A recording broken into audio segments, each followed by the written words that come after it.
Historically, it's always been the case that there is no point in being a royal bride unless you're going to breed. That's what you're for. You're a brood mare if you're a royal bride. And the expectation is great. The traditional duty of the wife was to provide an heir and spare. The key business of royalty is continuity, is survival. Rumours of a royal baby have been spreading for months. Mum-to-be Kate clearly had babies on her mind, while William received a baby grow, bearing the slogan, Daddy's Little Co-Pilot. It's really very hard, I think, for a royal wife that everyone's always trying to work out whether you're pregnant or not and have you got a bump or not. It's hard for any woman, but I think the level of scrutiny makes it very painful.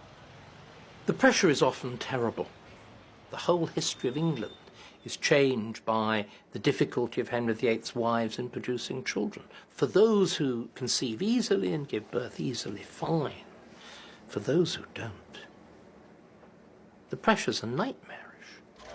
Can we see the baby a bit more, please?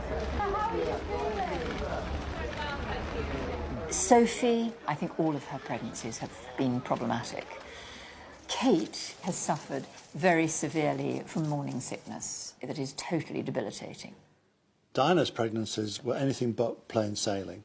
During Diana's first pregnancy with Prince William, such was the state of her mind and also her suspicion of Prince Charles that, during one bitter row at Sandringham, she threw herself down the stairs and the Prince just looked at her and just walked out.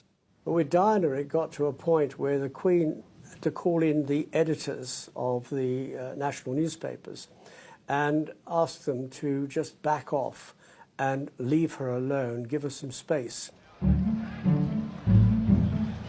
As the clock ticks down to the royal birth, the public pressure gets even more intense. The level of excitement when a royal pregnancy is announced is incredibly high. It's almost hysterical. It's a boy! It's my boy! It's so exciting. We've been waiting all day for news. It's amazing. I mean, if a royal birth grew public now, people would be there. They'd be there trying to watch it. If it was on big screens outside Hyde Park, they'd be trying to watch it. The press is absolutely agog. The hospital is surrounded. There are bulletins, there are newspaper reports. It becomes much more of a national occasion than just a domestic occasion. Before the birth of Prince George in 2013, the world's media maintained a round-the-clock vigil outside St Mary's Hospital, Paddington. It was dubbed the Great Kate Wait, and it really did become that.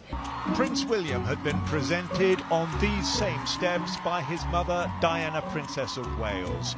Today, 31 years on, there was a new prince, and again, the most eagerly awaited photograph in the world. Any other new mother who's leaving the hospital with a baby for the first time, they're just expecting to get into a taxi or a car and go home, and no one's going to take their photo, apart from perhaps their husband outside their hospital doors. But it's different for royal bride. You're going to come out of the hospital with your baby and everyone's going to take your photo.